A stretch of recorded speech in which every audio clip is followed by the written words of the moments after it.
Okay, people. I'm wondering, is it just me or is the King starting to lose a little bit of his edge?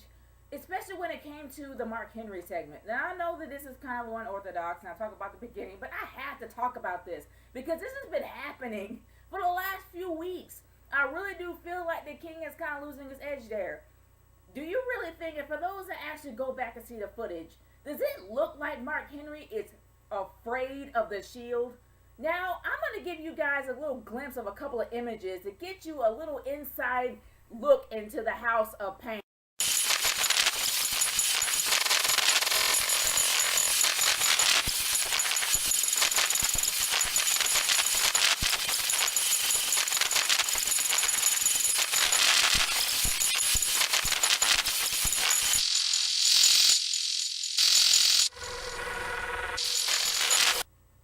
Does that look like fear to you?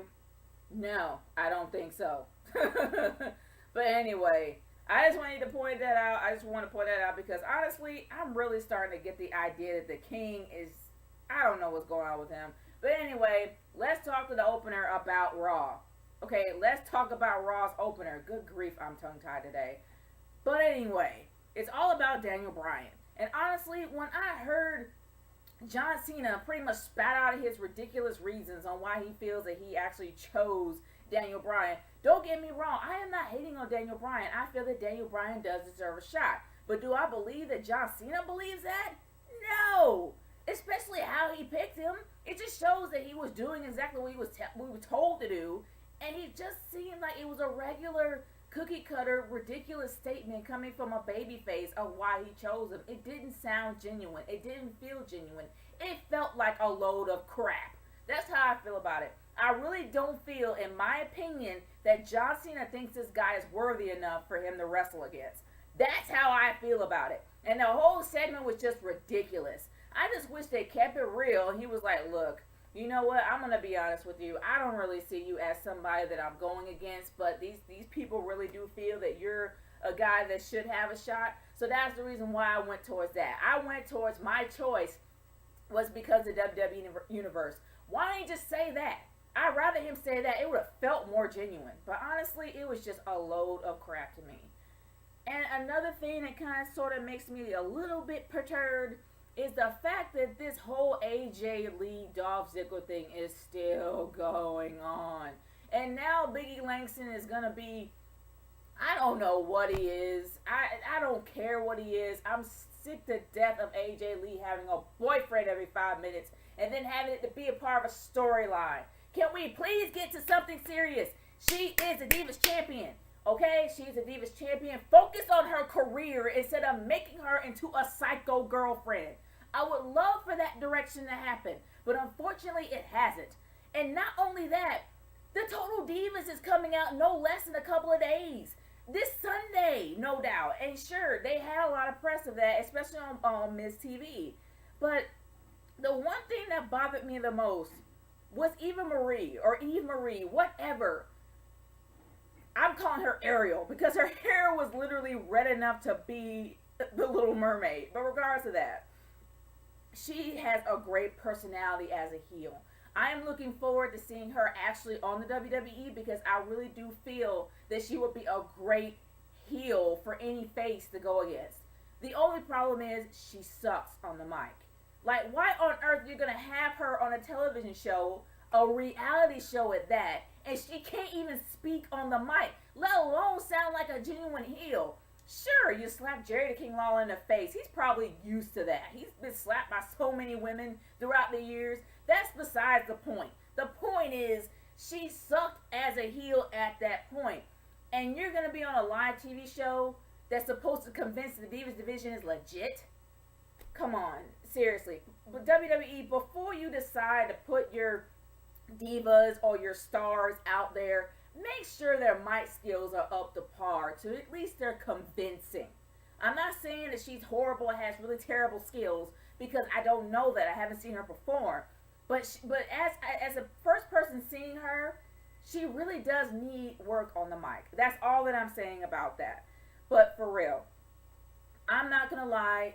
The segments that I actually did see, the wrestling matches, of course, were pretty good. the Cody Rhodes and Damian Sandow feud is still going on, and I really do think that it's a pretty darn good feud, which I'm hoping does lead up to SummerSlam for them to actually have a match at SummerSlam for the Money in the Bank briefcase. It would be nice because, on my humble opinion, I just don't see Damian Sandow to be a world heavyweight champion right now. Sure, he has the mic skills. Sure, he's great as a heel, but it's just not there. It's just not there for me. It's not the fact that it's because of the look. I just don't feel that he's made it yet. And I know that's just really hard to say for some people that are really huge Sandow fans, but I don't see Damian Sandow as a world heavyweight champion just yet. I prefer it to be Cody Rhodes.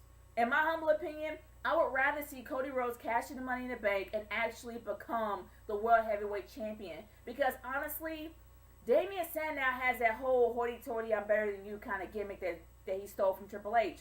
But there's only so far that can go. And it's not going to really do anything for the belt, in my opinion. He's not a heel that you love to hate. But I would say that Cody Rhodes can become a heel that you love to hate. And that is what the whole goal of a heel should be. And Cody Rhodes fits that bill more than Damian Sandow does. That's just how I feel about it personally. But honestly, another thing that really makes me sad about watching the show is seeing, oh my gosh, not only RVD just in random matches. Why did you bring RVD back? Just to have him in random matches squashing out some mid-card players. Why? What's the point of going against Wade Barrett and beating Wade Barrett? Oh gosh. What's the point of even having a match with Wade Barrett, whether or not he beats him or not? Why? What's the point of bringing back such a hard hitter like RVD just to have him go against random people, not even putting him in a decent feud for a pay-per-view? You did that with Jericho, and Jericho is in random matches every single time. Not only that, he's actually in a feud, and sometimes on a pay-per-view. The only thing that RVD came back with is the Money in the Bank. He barely did anything in that match. I don't know. It makes absolutely no sense to me why they brought him back in the first place. But to be honest with you, it makes me even sadder what they're doing with Wade Barrett. Even if he has little wins here and there, it does nothing for his career. He needs to push forward to be the IC champion, and then from there, the world heavyweight. Him and Cody need to be world heavyweight champion. Make it so, please.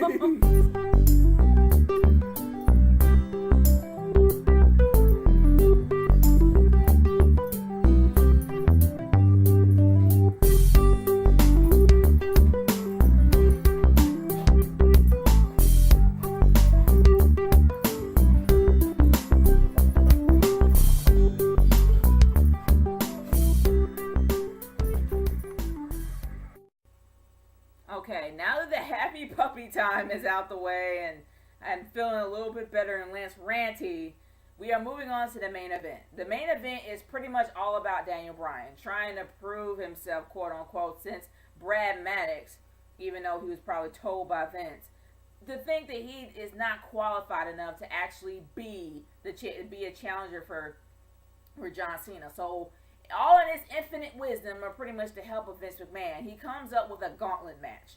3 matches that Daniel Bryan has to go through to prove his worth, or at least prove that he's worthy enough to be John Cena's opponent. So for the first match, it was pretty much between him and the Real Americans, Jack Swagger and Antonio Cesaro. Honestly, Jack Swagger's match was pretty quick, but Antonio Cesaro's match was really good. I actually enjoyed that. But the final match of the Gauntlet was him versus Ryback.